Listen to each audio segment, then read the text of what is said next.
Maladomini is the seventh layer of the 9 hells of Baator. Ruled by the archdevil Baalzebul, it serves as the hub for all bureaucracy in the 9 hells, an intricate maze of information where every document and deed from the infernal plane is eventually stored. The Circle of Ruins, sometimes called the Ruins, reflects the degradation of the Lord of the Flies, with its crumbling, flawed structures being the outcome of his pursuit of unattainable perfection. Similar to the higher layer of Mineros, Maladomini is a reeking, filth-ridden mire where corruption, toxicity, and disease thrive, while forces of health and vitality are diminished. It is a druid's worst nightmare, a place where all things natural are defaced or destroyed. The layer itself resembles a wounded animal, constantly shuddering, moaning, and oozing a foul, black ichor, barely clinging to life in a state of endless decay. Abandoned cities and continuous construction define this environment, where pollution and deception infiltrate every aspect. Decay, both physical and moral, is the prevailing theme in the layer. Maladomini is a scarred urban wasteland filled with precarious heaps of trash and its vast lands depleted to the point of complete desolation. The landscape is dotted with the ruins of collapsed towers and hollow fortresses forming a desolate city landscape. Between these dead cities lie endless extraction pits and slag heaps that pockmark the land like sores. The enormous quarries and strip mines appear as gaping wounds, spewing filth into the air as the layer's labor force tirelessly seeks more stone and minerals in their resource-starved environment. Deeper into the mines lies a vast maze-like network of winding tunnels that permeate all of Maladomini. Within these depths are document storehouses, strategically placed to ensure their preservation should Maladomini face the same kind of devastation that led to Baalzebul's curse. Each document holds significance, and they are heavily guarded by various traps, devils, and a precise but intricate classification system designed to thwart any would-be thieves. The land is crisscrossed by poorly maintained roads stretching from the quarries to the various castles of the Horned Devils, all strewn with garbage. Rivers of lava flow across the plain, spanned by the great arched bridges engraved with devilish faces, with canals and stone-walled aqueducts cutting into the lava that channel it towards the Cornigon castles, forming molten moats. Despite these structures, the canals are polluted and often clogged, spilling waste throughout the layer. Geographically, Maladomini bears a strong resemblance to Malbolgi, especially during the time when Moloch, and by extension Baalzebul, held control over it. The layer is hot to the touch, so intensely heated that infravision is generally ineffective. It is filled with noxious gases, smoke, earth tremors, underground explosions, vast caves, caverns, and fiery pits. Both layers share identical mineral resources, including metals unique to the Hells, such as Argale and Tantalhur, although diamond and obsidian are perhaps slightly more abundant in Maladomini. Despite these similarities, Maladomini has several distinguishing features. Granite is prevalent across its surface, and from the ground erupts not only the layer's black ichor, but also lava, feeding the magma rivers. These rivers contribute to a vast sea of lava that appears to encircle the entire plain. Within this sea stands a ring of volcanic mountains, and it is within this ring that the layer's civilization is situated. However, the most striking difference is Maladomini's ruined state.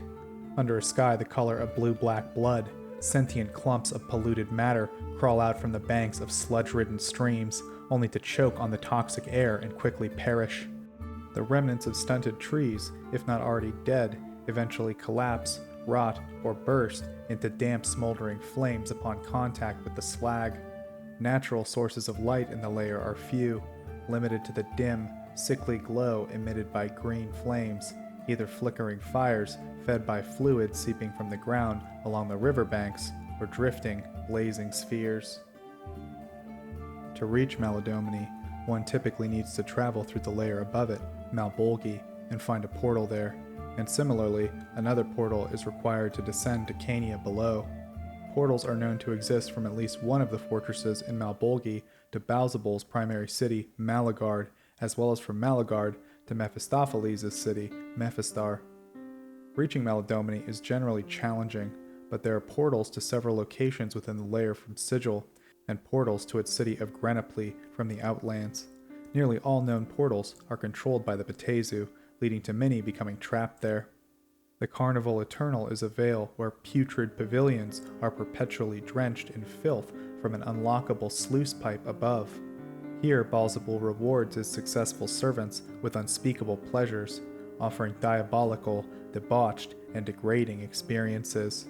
9 souls earns a day's vacation, 99 a century, and 999 receive 2 millennia. Among the dark attractions is a hall of distorted mirrors, which gives intoxicating visions of dominion as a Lord of the Nine, usually over the realms of Baalzebul's rivals. Or he tempts visitors to walk the path of diabolism. The carnival also features magical alcohols, such as gukalaki, a sweet, ropey, nearly hallucinogenic liquid produced in Maladomini from the scent glands of fiendish centipedes. It offers access to a thriving black market of contraband forbidden even in the Hells, including stolen souls, banned rituals, false documents, and treasures hidden even from archdevils. Grenoble, known as the City of Diplomacy, is a doomed city where weapons and all forms of aggression are forbidden. It houses the political school of the Nine Hells, which provides courses on deceit and treachery for enterprising devils. Malagard, also called Malagard, is the greatest city of Maladomini and home of Baalzebul. However, like all other things, Baalzebul finds it lacking, and its former grandeur has been lost. Malagard has become a representation of his sloth, with drooping, crumbling structures serving as monuments to despair, as even Baalzebul has abandoned efforts to restore it. Occasionally, a dangerous, neurotic frenzy overtakes the inhabitants, prompting them to rebuild, but they quickly fall back into fatalism.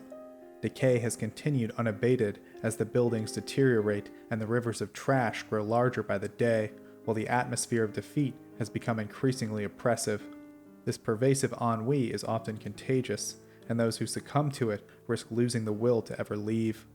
Baalzebul rules from the Palace of Filth, a once great castle that has collapsed into fecal sludge following his curse. Offalion is a pile of rubble by a blasted hillside used to simulate specific places on the prime material plane. The resident devils use scattered stones to craft parodies of influential locations where they run through detailed political scenarios.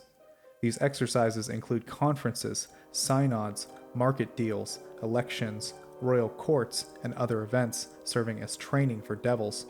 Their memories, often erased when they are converted into lemurs, are temporarily retained so they can learn how to subvert mortal societies. Each simulation follows its own set of rules and conditions. Those who succeed are sent to their target planes to apply their training, while those who fail are either held back or demoted. Mortals are sometimes forced into participation to offer advice, enhance authenticity, or even act as disruptive wildcards. Abigor is a duke who serves Baalzebul, commanding 60 companies of Malabranche. He takes pleasure in defeating weaker opponents in battle and eagerly seizes any opportunity to do so. He usually appears as a tall, completely hairless humanoid with ochre skin, a ruddy face, crimson bat-like wings, black hooves, a forked tail, and a small pair of horns. His voice is naturally loud, often described as bellowing. Baator is the first consort of Baalzebul. She is a tall humanoid female with spired horns, bat-like wings, hooves, and crimson skin. Unlike many other devils, she lacks a tail, and her eyes have an unusual lavender hue. The skin on her back is a different color, resembling a human shade close to ivory. She typically wears loose, open robes and carries a bronze spear. Unlike her fellow consort Lillith, Baator is quiet and subservient, fearing Baalzebul and rarely acting without his explicit permission.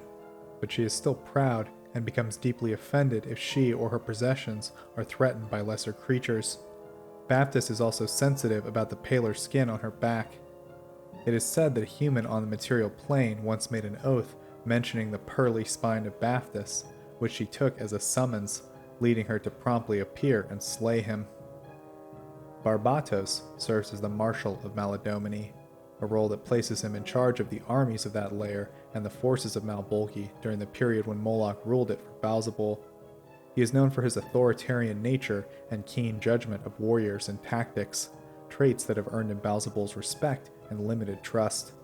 However, Barbatos remains a mysterious figure, never showing his personal ambitions or revealing his true feelings, making him an enigma in the event of any upheaval in the Nine Hells. He typically wears a gray cloak with a green hood fringed with scarlet and carries treasures only on Baalzebul's orders. He is a tall male giant with a beard, horns, crimson skin, green eyes, black hooves, and a tail. His voice is described as rich and persuasive. Few mortals know how to summon him, as he and his Malabranchi guards usually either destroy those who summon him or carry them back to the Hells for torment. Lillith initially served as the tribune of Malbolgi under Moloch, and later became a Duke of Maladomini after Moloch's fall from power. As tribune, Lillith acted as both a watchdog and a check on Moloch's actions, able to speak with Baalzebul's authority while remaining outside of Moloch's power structure. Moloch harbored a deep hatred for Lillith and had to submit to his commands, but unable to act directly against him, he attempted to undermine Lillith by spreading rumors of his insanity. Lillith is a tall humanoid male with beard, horns, hooves, crimson skin, and black, bat-like wings. He wears gilded armor, but prefers to rely on his fists and immense strength rather than weaponry. When pressed, he can exhale a long cone of fire. Ayperobos, known as the Herald of Lies, serves as Baalzebul's tireless herald and holds the rank of Duke in Maladomini. He deeply respects his master and takes pleasure in his duties, recognizing that his relatively weak status among the archdevils would not have allowed him to rise so high without Baalzebul's favor. Ayperobos is always careful and polite, partly due to a slight paranoia that any creature he encounters might be a disguised archdevil. Physically, he appears almost entirely human, except for his small horns, housefly-like wings, and a foot-long proboscis hidden inside his mouth, which he uses to drain fluids from living beings.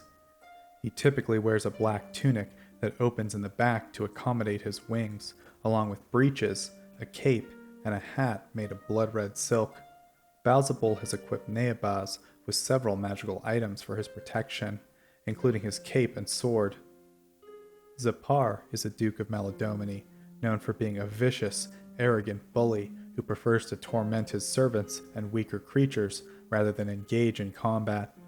When in particularly bad moods, he takes pleasure in outright assaulting masses of lemurs with his envenomed short sword and axe. Zapar usually appears as a slender, dark-complexioned male humanoid with a clubfoot, clad in scarlet armor.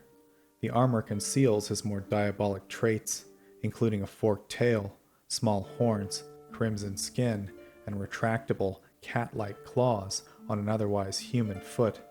His voice is grating, and his tone is constantly contemptuous. The greatest danger in Maladomini is not the environment itself, but the devils under Baalzebul's command. Intelligent devils, adept at complex politicking, often rise quickly through the ranks, with Asminus, Falxugons, Pylarions, and Erinyes being particularly numerous. Barbazus, lemurs, and spinagons are also common, along with patrolling Hamatulas and storm devil artillery. Other devils that can be found in Maladomini include imps, Ayperobos, marigons, and cambions. Falxugons, also known as harvester devils or simply harvesters, are notorious tempters among the Vatezu, specializing in insidiously undermining individuals and societies through their devilish dealings. Their primary expertise lies in convincing foolish mortals to sign away their souls, and they are the ones who handle the majority of Faustian pacts. When disguised, Falxugons typically appear as slightly portly human males or seductively proportioned women. In their natural forms, they retain a humanoid appearance and are usually dressed in luxurious, impeccably fashionable clothing, although their true nature is betrayed by several telltale signs.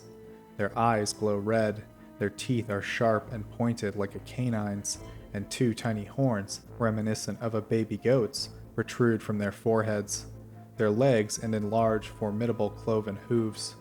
The most distinctive feature of Falxugons are their crimson-scaled prehensile tails, which their outfits are designed to accommodate. These tails are quite long and attached to the coccyx, sometimes ending in a sharp-looking prong that's less dangerous than it appears. Instead, a Falxugon's tail reflects its mood. It moves with serpentine grace when the Falxugon is content, jabs erratically when he is agitated, and twitches impatiently when they are gloomy. However, like any other physical indicator of one's mental state, tail movement can be controlled to conceal a harvester's true emotions. They are silver-tongued fiends constantly seeking mortals to ensnare.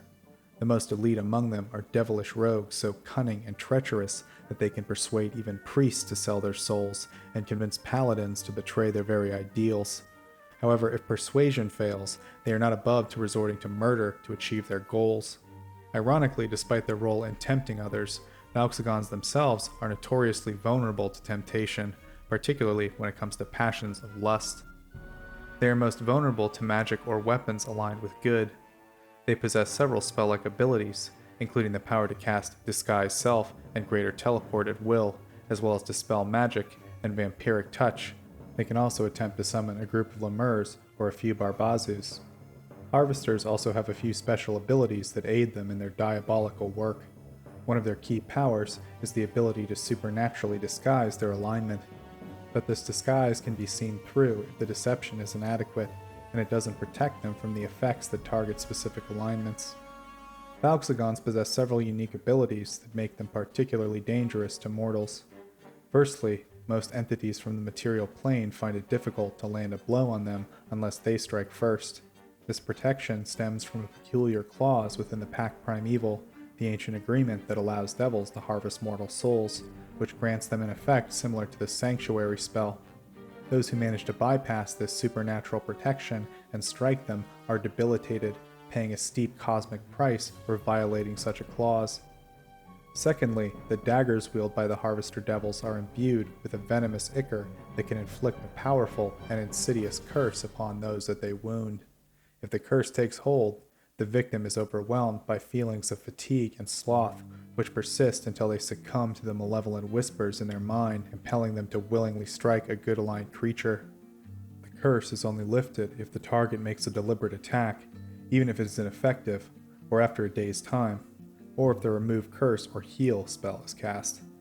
While Falxugons are fully capable of defending themselves in combat, they prefer to achieve victory through persuasion and trickery rather than direct confrontation.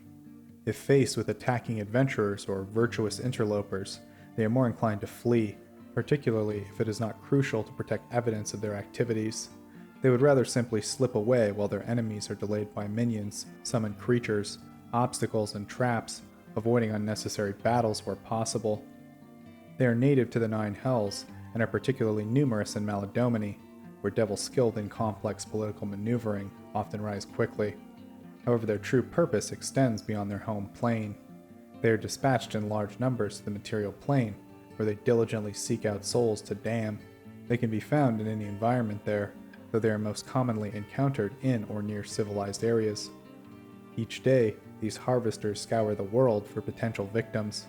They might be found in infernal strongholds, diabolic temples, both known and hidden, the back rooms of corrupt businesses, at the side of cruel monarchs, lurking near crossroads at midnight, or traveling the land in caravans. Falxugons also frequent haunted places, the sewers of busy cities, and occasionally set up operations in well-trafficked dungeons, hoping to ensnare greedy and reckless adventurers. In lawful evil cities, they might even walk the streets openly, although their work is more challenging in such places due to the prevalence of individuals already dedicated to lawful evil. Despite being classified as lesser devils in the infernal hierarchy, the position of Falxugon is highly coveted and greatly envied. The role of a harvester is especially sought after, and while other devils can perform the task, none are as aggressive in the pursuit of souls as the Falxugons. The infernal torturer caste, even though technically of the same rank in most cases, often strive to protect their art in hopes that their particular brand of torment will elevate them to harvester status. Falxugons rarely operate together and often travel alone when meeting a specific target. However, when traveling, they may be accompanied by an entourage of lower-ranked devils such as barbazus and Ayperobos. They are not solely focused on damning souls. Under very specific circumstances, they are also involved in saving them. Along with Arenes devils, with whom they often share duties, Harvester devils serve as the legal representation for souls that seek to argue that they have been unjustly sentenced to the Nine Hells. They approach the still living associates of those who have been slain in the Hells, individuals whom devils cannot damn but are not obligated to release, and offer to secure their release, though at the cost of the signer's own soul. Among all the currency used to purchase souls, gold has proven to be the most effective. Harvesters typically carry it in portable forms, such as gold chains, jewelry encrusted with gems, and small, exquisitely crafted art objects made by infernal goldsmiths. Their local headquarters often holds a treasure trove worth many times more what they would carry on their person. This cache of wealth and secrets is heavily protected by cultists, companions, and an array of mechanical and diabolical traps. The hosts of Maladomini primarily consists of companies of Cornigons, with each company comprising 111 devils rather than the usual 333. 60 companies are under the command of Abagor, and 28 under Zipar, performing various roles ranging from warrior to messenger or laborer. The Spinagons attend to the needs of the Cornigon laborers, usually overseen by an Amnesu, or more rarely, an Ossiluth. Pit fiends are rare in Maladomini, and noticeably absent from Baalzebul's service. The Lord of the Flies suspects that all pit fiends are spies or puppets of Asmodeus, making him reluctant to allow them on his plane. He has tasked his generals with driving them away. Despite this, some of the infernal fiefs of Maladomini still contain strongholds belonging to quarrelsome pit fiends and war devils. The lair also hosts various unique types of devils. The bizarre Ayperobos, creations of Baalzebul, originate in Maladomini and are rarely encountered elsewhere. These creatures prowl the misty reaches or are intentionally placed as traps by other devils for unsuspecting travelers. Another unique type found in Maladomini are the swarm devils, the corrupted souls of angels caught lying to their masters. These fiends are trapped within a mass of flies that buzz around Baalzebul. They move instinctively to one of Maladomini's stagnant pools, starving but never dying, eagerly awaiting a mission and a chance to feed. Besides the lesser devils, petitioners and enslaved prisoners are forced to dig without tools in search of more stone for the lair's cities. However, not all non-devil inhabitants of the lair are under Baalzebul's control. The abandoned cities serve as shelters for a diverse array of beings, including runaways and deserters, petitioners who have escaped their tormentors, native Baatorian creatures who have lost their territories, beasts from other planes who have become especially lost, and planewalkers attempting to avoid detection. Baalzebul's occasional efforts to expel these malcontents typically result in them fleeing to one of the many other cities within the lairs, which his unending quest for perfection inadvertently provided. The varied inhabitants of Maladomini include humans, demi-humans, orcs, half-orcs, goblinoids, kobolds, giants, gith, manticores, medusae, beholders, rakshasas, yugoloths, hordlings, malephants, and rogue modrons. At least in one instance, a population of orcs was captured by the Baatezu in an attempt to breed them into a species of lawful evil trolls. Although these orcs did not escape, they were abandoned in an empty city by the Baatezu after failing to meet their expectations. Despite this, the project did succeed, although it wasn't given enough generations to fully develop. As a result, the enhanced orcs are now spread throughout the tunnels, intent on one day overthrowing the masters of Maladomini. Swarms of hungry flies infest the lair, plaguing all who venture through it and serving as the eyes and ears of the Lord of the Flies. The flowing sludge of the rivers of Maladomini frequently give rise to various fiendish oozes, such as black puddings, gelatinous cubes, and ochre jellies. Other creatures known to inhabit the plain include variguiles and hook spiders. Beneath the ruins lie beings that even the Baatezu find unsettling. Petitioners, whether lemurs or those of higher intelligence, avoid these tunnels, while the bravest denizens of the lair flee there instead of seeking refuge in other cities when Baalzebul's forces attempt to drive them out. Lesser devils steer clear of these tunnels out of fear of the rumored horrors that lurk there, and greater devils also avoid the area, although in their case, it is said they know what resides there and simply have no interest in confronting it. Even beneath Baalzebul's capital, strange and unsettling creatures are known to roam. Among these entities, some are believed to be ancient Baatorians, an infernal race that occupied the Nine Hells long before the Baatezu came to power. Baalzebul is the lord of Maladomini and one of the most infamous archdevils, second only to Asmodeus himself. He earned the title Lord of the Flies due to the intricate and inescapable webs of intrigue he weaves, so tight that even flies cannot escape. However, after being cursed by Asmodeus, he was transformed into a loathsome form, earning him the despised title of the Slug Archduke. Despite his unfortunate curse, he has eventually managed to overcome his degraded state and regain his former glory. To preserve this regained status, he has never told a lie to his kin since. Of Baalzebul's numerous flaws, his most crippling is his perfectionist extremism. His unyielding dedication to achieving physical flawlessness and greater dominion caused his initial fall from the seven heavens, as such callous ambition aligns more with a devil's nature. Seemingly incapable of recognizing when he has gone too far, his overwhelming arrogance leads him to undermine his own plans by overreaching. He might have even been able to defeat his rival Mephistopheles if his overconfident scheming hadn't also aimed at defeating Asmodeus, causing him to fall even further. Baalzebul makes an effort to appear calm on the surface, often withholding his true feelings from others. In truth, the Lord of Lies views his transformation into a slug not simply as an obstacle to overcome, but as a deeply humiliating experience. He has become an abusive taskmaster in hell, a sadistic torturer who displaces his anger onto his subjects and takes pleasure in disheartening them. However, after being cursed, he has become neglectful and miserable himself, often ignoring his depressing duties in favor of plotting revenge and fantasizing about regaining his original form as Triel. Despite his flaws, he remains dangerously cunning and charismatic. If not for the interference of Geryon, he might have succeeded in besting Mephistopheles and even ousting Asmodeus. Even when trapped in his inarticulate slug-like form, he has remained the Lord of Lies, effortlessly weaving deception and falsehoods. He is not a pathological liar, as each untruth is told with a specific purpose in mind, and he has managed to maintain control over his lair for several millennia without lying, at least to his fellow devils. Baalzebul commands a variety of spell-like abilities, including the power to manipulate and create light and flames, summon powerful undead, enchant and mentally command others, turn invisible, and use various forms of divination magic. His more advanced abilities allow him to create symbols of pain and insanity, utter unholy words, and even cast wish. He can summon various devils, such as Barbazus, Araignées, Gelugons, and pit fiends, with a particular preference for Cornigons.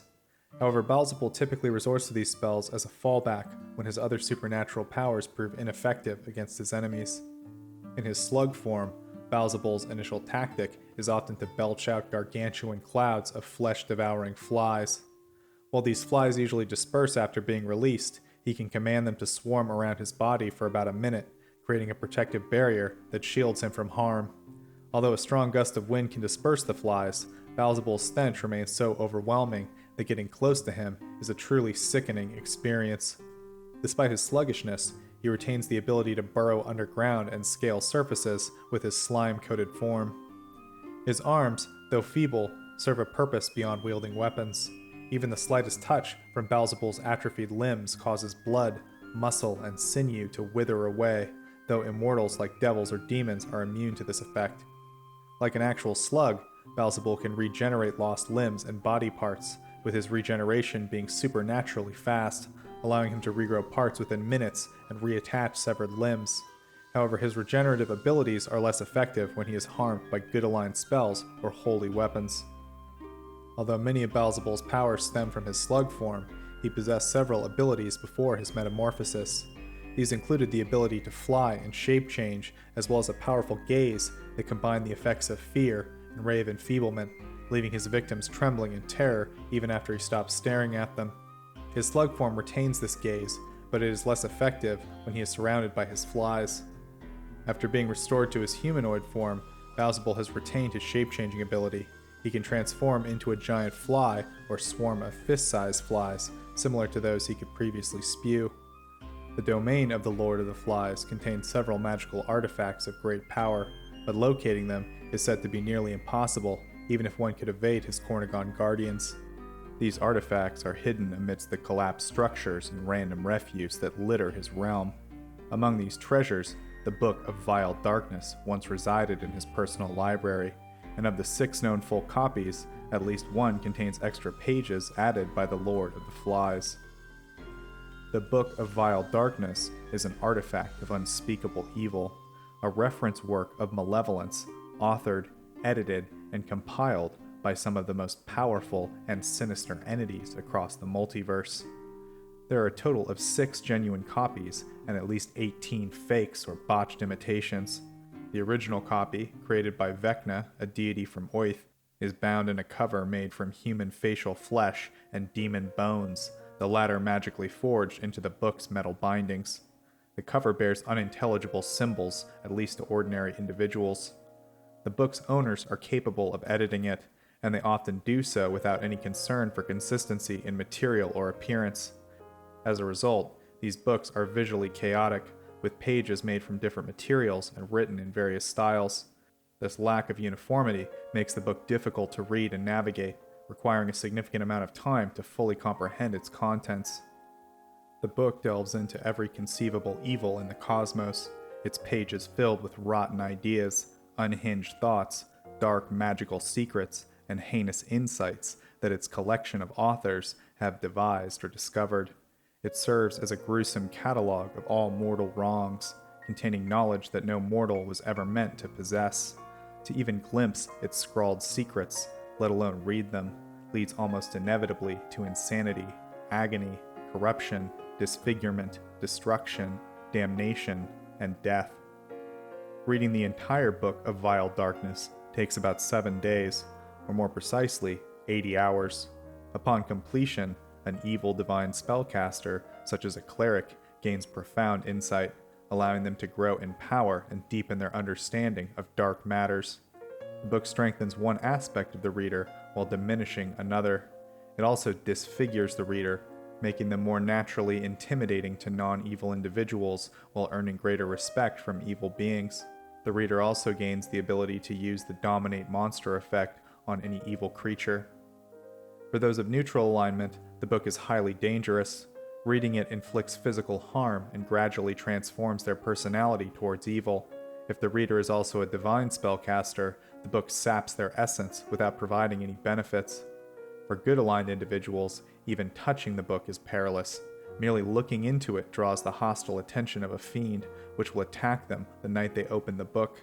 If a good-aligned divine spellcaster attempts to read the book, they either die or are driven permanently insane, as if under the effects of an insanity spell, and the book drains their essence without offering any benefits in return. The book is so profoundly evil that it prevents plant life from growing in its vicinity.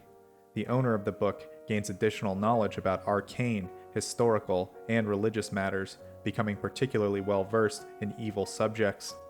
For instance, the user learns the dark speech, allowing them to interact with many evil entities throughout the multiverse. As a magical implement, the book is more effective against non-evil creatures than against evil ones. However, its influence extends beyond mere knowledge, as it has a corrupting effect on the personality of the user and those within a short radius around them. The book alters their personality, gradually transforming them to a chaotic evil alignment. This corrupting influence can be deliberately accelerated by the user to hinder their enemies or to enhance the book's powers, such as turning a failed attack into a successful one. Creatures summoned using the book's powers become deadlier, but this also hastens the user's descent into corruption. The Book of Vile Darkness is an intelligent artifact capable of manipulating its content to suit its intentions. It can deliberately conceal its most dangerous aspects, making itself appear less malicious, or rearrange the words on the pages to reveal its true intentions to the reader. If the book is satisfied with its user, it bestows additional abilities, such as a ranged attack, increased effectiveness as a magical implement, greater knowledge, and the power to instill fear in others. However, if the book is displeased with its wielder, it can not only reduce its own abilities, but actively hinder the user. If the book loses all hope in the user, it may kill them, destroy their soul, and then vanish, reappearing only when another individual finds it. Conversely, if the book is pleased with the user, it will grant it full access to all of its contents. One of the most fearsome aspects of the book is its ease of modification. Every time the book falls into new hands, the owner can remove old pages and add new ones, altering the content to reflect their own priorities and objectives. The origins of the book trace back to Oath, where it was first penned by a Visharn spellcaster millennia before the 14th century. Initially, it was a single scroll containing the spellcaster's dark ideas. Over time, the scroll passed through the hands of various evil clerics, each adding their own knowledge to its contents, expanding its size and scope. A significant turning point occurred when the scroll came into the possession of a priestess named Niril, who became a god worshipped on Oath, who tripled its content. This process of accumulation continued until the scroll eventually fell into the hands of Vecna, a powerful lich and deity. Vecna not only added his own sinister knowledge, but also transcribed the scrolls into a bound book, creating the first book of Vile Darkness. The book then fell into the hands of the worshippers of Erethnul, who made several copies, although only 6 of these were perfect replicas, and the rest were flawed in some way. Baalzebul is rumored to have one of his own perfect copies, where he made his own edits. At least one of these perfect copies found its way to Toril. Among its terrifying contents is a description of Ayperobos, a world-ending entity, and instructions on how to summon him to bring about the end of the world. In the year of lightning storms, 1374, a book of Vile Darkness, penned by the deity Bane, was recovered from the Bane liches in the Vast by a Centaurum cell. Shortly thereafter, this evil artifact was stolen by Talon Jarvis, a Mistran collector of malicious magic lore, from the intoxicated sense. The lockbox containing the Baneite Book of Vile Darkness was then entrusted to a group of adventurers from Raven's Bluff to be delivered to Harris Redfire, a mage who had created an extra-dimensional vault specifically for safely containing evil items. Despite becoming a target for the furious Centaurum, the lockbox was successfully transported to Redfire's magical prison, securing the Book of Vile Darkness away from those who would misuse its power. Baalzebul's personal residence is the fortress city of Malagard, a sprawling metropolis so vast that even its lord is not familiar with its many miles of passages and rooms. From the outset of its construction, Baalzebul's servants anticipated that despite its grandeur, he would eventually declare the city unsatisfactory and demand that it be rebuilt. Some of his followers even sabotaged their own work to delay the inevitable. As predicted, Malagard gradually became a symbol of sloth and nihilistic decay, with the city slowly crumbling into the surrounding dirt while its poorly maintained roads turned into rivers of trash. Even the occasional attempts at repair were short-lived, and the crushing sense of defeatism grew among its devilish inhabitants, with even Baalzebul eventually resigning himself to the city's eventual demise. At the center of Malagard stands the Palace of Filth, Baalzebul's castle, which was transformed into a building-shaped pile of amorphous dung when Baalzebul was cursed by Asmodeus. Baalzebul himself had to hollow out the interior to create corridors and rooms, and he must periodically reinforce the collapsing structures with ooze from his bloated body to prevent them from caving in on his own servants. The palace is nearly indistinguishable from the surrounding city and is inhabited by Archdukes, which are ignored as they dispose of the filth, and Gargatulas, who serve as Baalzebul's personal guards. Gargatulas are enormous, fearsome Baator devils, often tasked with guarding crucial locations. Despite their immense strength, they are still regarded as part of the lower ranks among lesser devils. These creatures loom over most beings, their size making them easily mistaken for dragons or fiendish dinosaurs at first glance. However, their true form quickly dispels that notion. There's none of the sleekness or structure of a drake in their bulky, towering presence. Their rough, jagged flesh resembles the desolate landscapes they inhabit. Numerous unevenly jointed arms sprout from their bodies, each ending in claws, while a long, flexible tail with a venomous stinger extends behind them. The most distinctive feature is their gigantic mouth, filled with teeth as long as daggers, tusks the size of short swords, and a foul, reeking breath.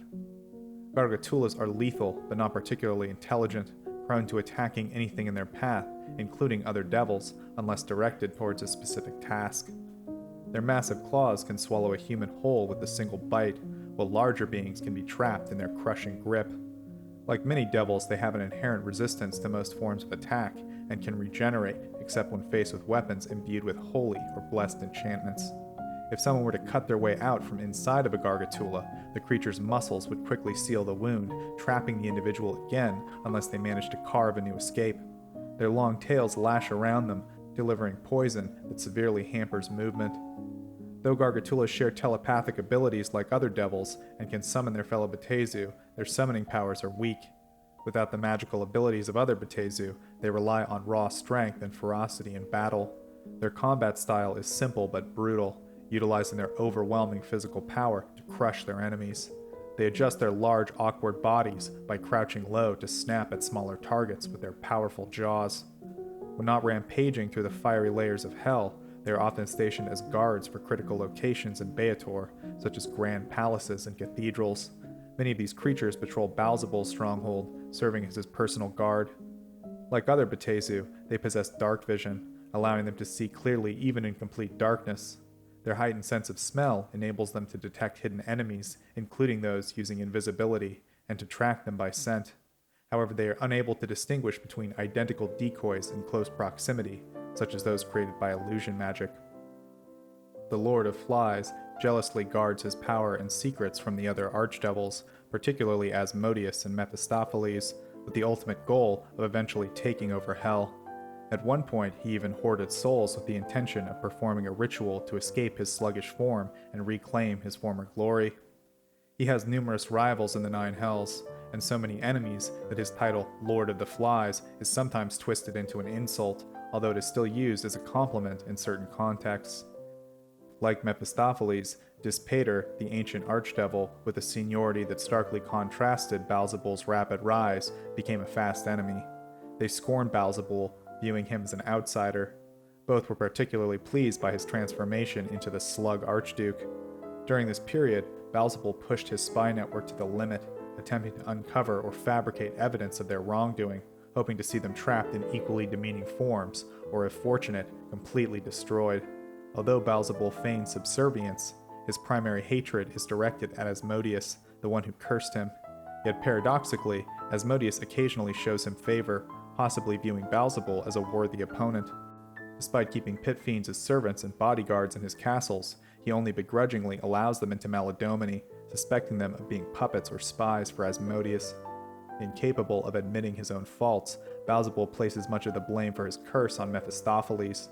The Cold Lord is his greatest rival, and the two are strikingly similar, particularly in their insatiable hunger for power and recognition. Both believe that their success hinges on defeating the other, which would position the victor as the second greatest archdevil, potentially strong enough to overthrow Asmodeus himself. They spend much of their time scheming against each other, and their forces frequently engage in skirmishes and battles, maintaining a constant stalemate. Ironically, this ongoing rivalry is part of the reason Asmodeus tolerates him, as it keeps them occupied and prevents either side from consolidating enough power to challenge him directly. Dispater, a keeper of many secrets, is widely known for his intense hatred of Baalzebul, with the two archdevils constantly engaged in wars of intrigue. Even with the support of Mephistopheles, the forces of Dispater and Baalzebul have been gradually wearing each other down, and Dispater spends much of his time defending himself against Baalzebul's plots, which distract him from furthering his own ambitions for expansion. A significant part of Dispater's loathing for Baalzebul stems from his view of him as not a true Batezu, but merely an exiled celestial, undeserving of the respect he accords Mephistopheles. Recently, however, Dispater has attempted to distance himself from his allies and make peaceful gestures towards his enemies, although achieving true neutrality in the Nine Hells is nearly impossible. One of the curses Asmodeus inflicted upon Baalzebul ensures that any deal struck with him will inevitably lead to disaster for the other party, a decree that generally deters other devils from entering into agreements with him. Despite this, Baalzebul still maintains some alliances, such as with Belial, the Lord of the Fourth. Their relationship, kept private after Baalzebul's demotion, involves mutual support when one is in danger, although Baalzebul's assistance is typically driven by the expectation of personal gain. He once ruled the sixth layer of hell, Malbolgi, through his viceroy Moloch. Asmodeus appointed Moloch to the position to ensure that Baalzebul and Moloch would spend more time monitoring each other than conspiring against him. He frequently issued orders to Moloch and had him closely watched, fearing that allowing Moloch too much freedom might give him the opportunity to seize control of his own lair. When Moloch was deposed for his insolence toward Asmodeus during the Reckoning, Baalzebul did not reclaim the lair of Malbolgi. Instead, it was handed over to the hag Countess Malagard, who had ironically been the one to convince Moloch to join Baalzebul's bid for control of the Nine Hells, with the intention of positioning Moloch to eventually seize the throne for himself. The hag Countess made overtures of peace toward Baalzebul, gifting him a hand serpent in the form of the male Medusa Vishak. The Lord of the Flies found the iron-masked Medusa fascinating, despite Vishak's disgust for him. However, this attempted alliance did not come to fruition, as the Countess met her end, and Asmodeus' daughter Glacia took over Malbolgi. Glacia has a reputation for undermining her father by aligning herself with his enemies and rivals. After Asmodeus forcibly ended her relationship with Mammon, she turned her attention to Baalzebul, teasing him with the hope of overthrowing him and claiming Maladomini, although she's ultimately taken control of Malbolgi. Baalzebul has come to view Glacia as a significant threat, particularly because of her close relationship with Fierna, which endangers his existing alliance with Belial. Moreover, one of Baalzebul's servants, Tartok, defected to join Glacia, further complicating the situation and solidifying her position as his rival.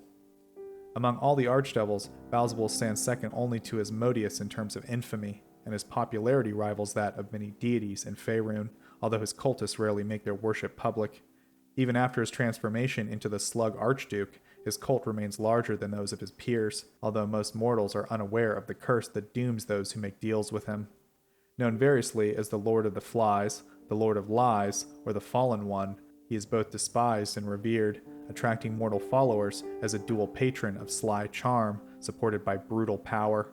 Bugbears and other paragons of violent cunning are his most common followers, with the core of Baalzebul's army being a group of 16 fiendish bugbear sorceresses known as the Nyashk.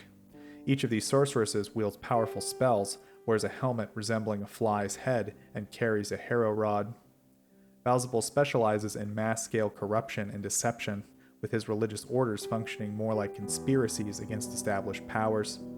His sects often consists of nonconformists, rebels, and other malcontents, focusing on disruption through a mix of charismatic guile and terror campaigns, including assassinations. He seeks to instigate coups against the leaders of lawful empires to replace them with imperial dictatorships, although his subtle methods often mean that it takes generations for his cults to succeed. When these plots do finally come to fruition, Baalzebul's followers typically excel at subverting authorities rather than leading them directly. Because of this, Asmodeus, who usually targets existing authorities rather than secret societies, occasionally swaps temples with Baalzebul. In these arrangements, Asmodeus takes over Baalzebul's completed projects, while Baalzebul gains access to hidden shrines dedicated to Asmodeus within established kingdoms. This strategic exchange allows both archdevils to expand their influence in ways that align with their unique strengths.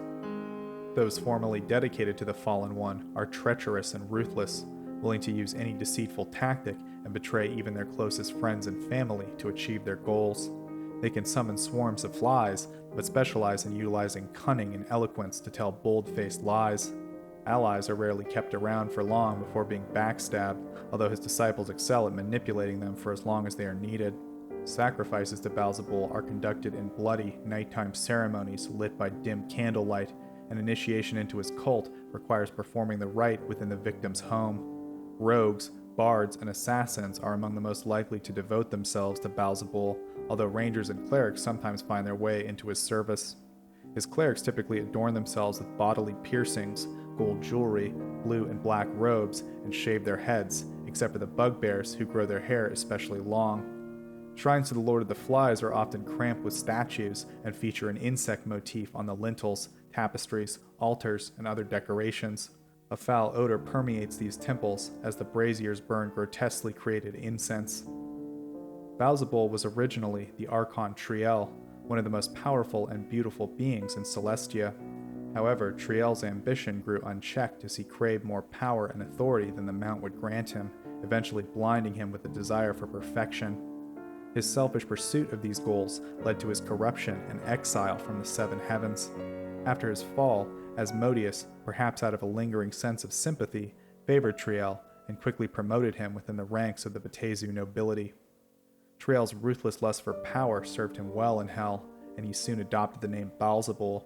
Mastering the intricacies of diabolical politics, he not only displaced the ancient original lord of the seventh layer, but also managed to erase the identity and accomplishments of his predecessor from infernal history entirely.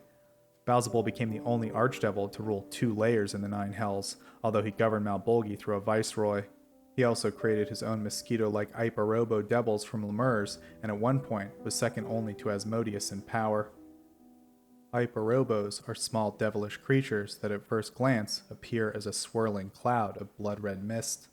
Upon closer inspection, they reveal themselves as tiny grotesque beings with plump, hairy bodies, crimson skin, sharp horns, and disproportionately large mouths.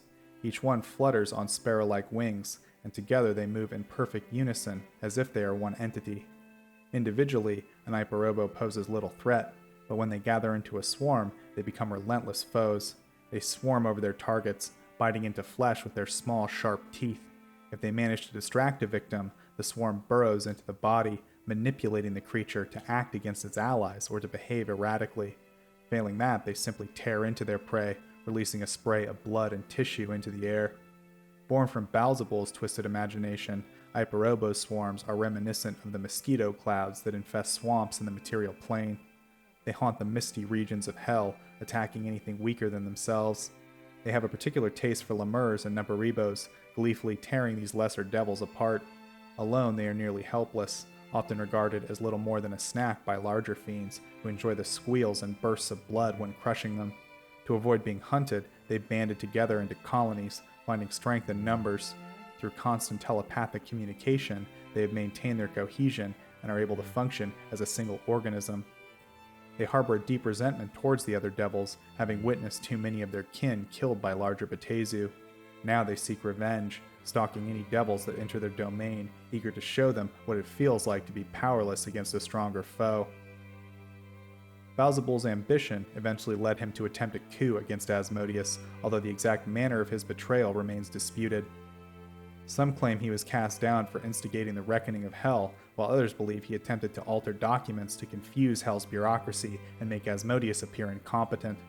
This plan was reportedly thwarted by the unpredictable blood war before Baalzebul's actions could be fully discovered.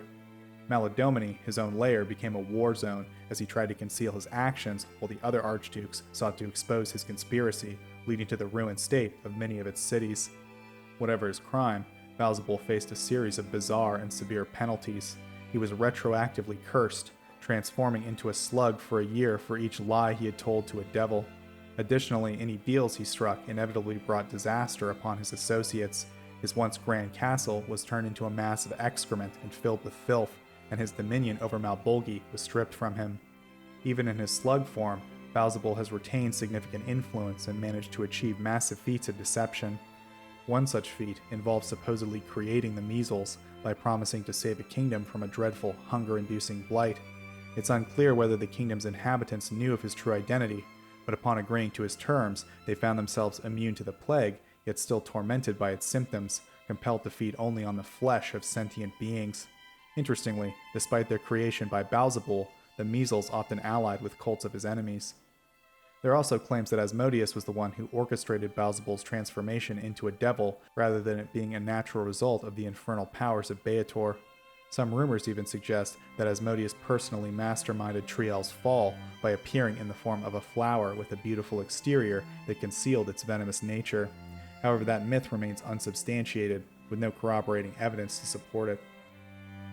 Lillith is an archdevil princess of the Nine Hells, serving as the second consort to Baalzebul, the Lord of the Seventh. She is an infamous fiend, notorious for the sting of her whip, so much so that a welt from a deep lash is often referred to in Hell as Lilith's mark.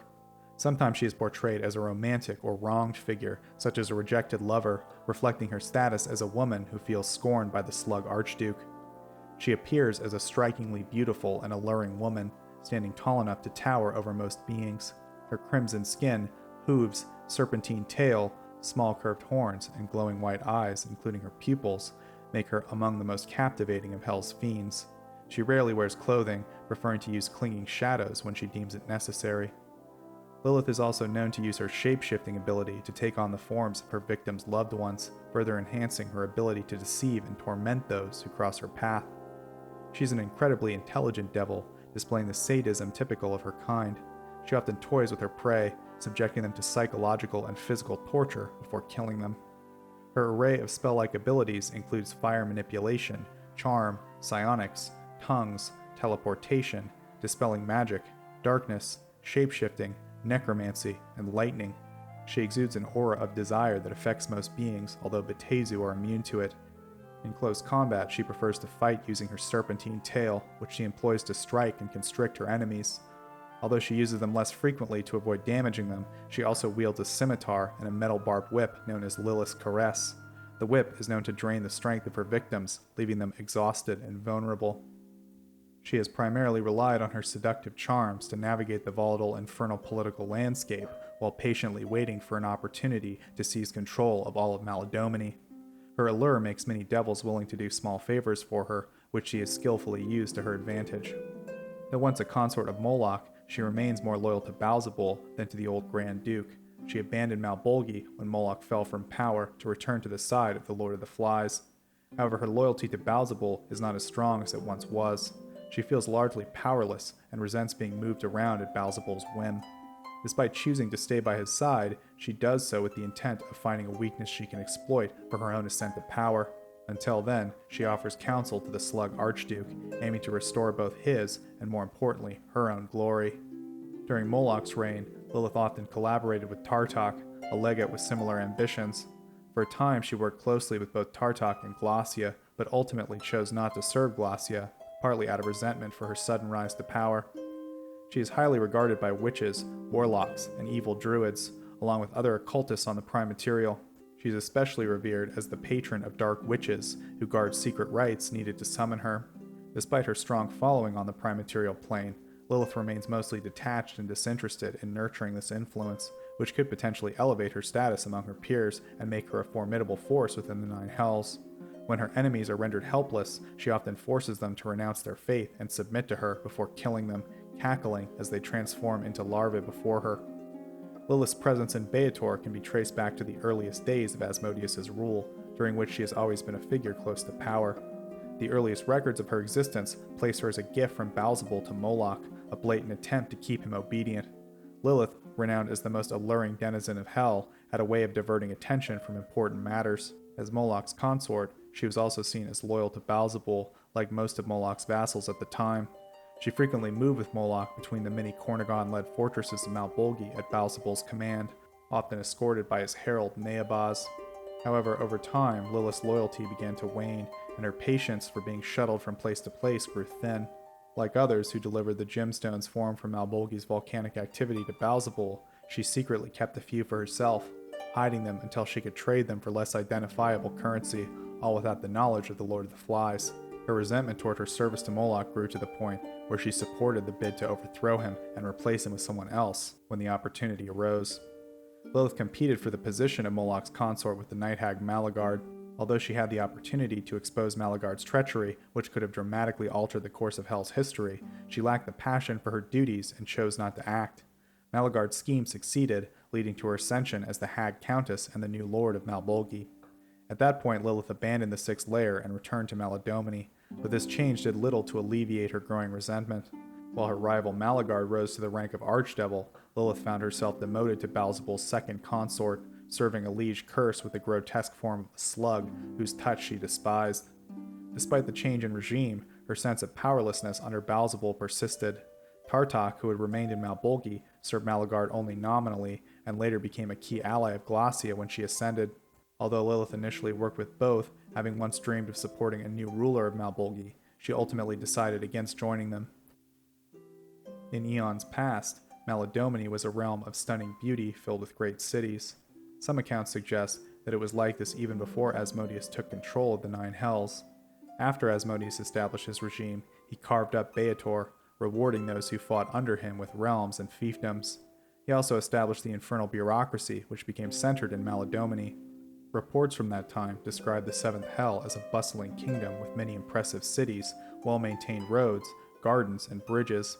Every law and order was meticulously filed away in an ever-expanding network of fortresses and archives. It was originally ruled by an ancient ally of Asmodeus who had been with him since before he ruled Hell. The ruler's name has long since been lost to time, intentionally erased from history.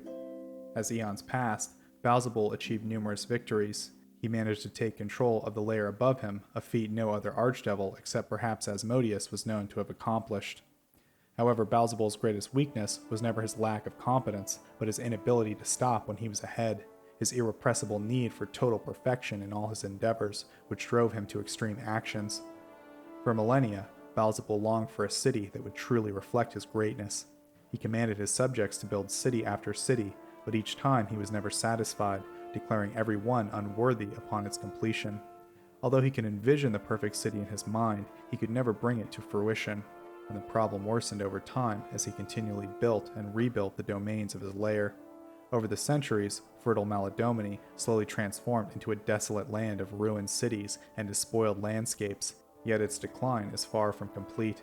The exact cause of Maladomini's downfall is somewhat disputed. Baalzebul is said to have initiated the reckoning of Hell, which unleashed a great conflict on the lair. In a more recent account, Baalzebul attempted to alter the records to make Asmodeus look incompetent. In either case, when Baalzebul refused to submit to punishment, the other archdevils united in an attack on Maladomini. Whatever the specific circumstances, his realm was ravaged by war and left in utter devastation. He was left to preside over the rotting cities of Maladomini, his ability to scheme severely limited by his new form. His focus shifted to gathering souls from the material plane, yet he never abandoned his obsessive quest for the perfect configuration of his cities. He oozes through Maladomini's decaying metropolises, searching for the ideal combination of form and function. However, in his relentless drive to spread misery, he is ultimately crushed any capacity for his petitioners to create magnificent structures. Oblivious to the decay of his old cities, he always seeks to improve new ones.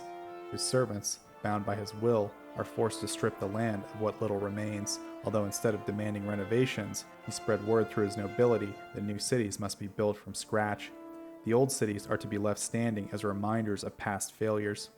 In some cases, cities are built on new sites, leaving original structures barely used, but over time it became common practice to cannibalize the old cities for raw materials, accelerating their destruction.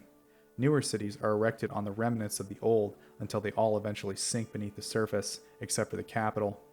Despite all that transpired, Baalzebul never truly abandoned his incomplete fortress city of Malagard, even after his transformation into a slug caused his grand castle to collapse into a heap of fecal sludge.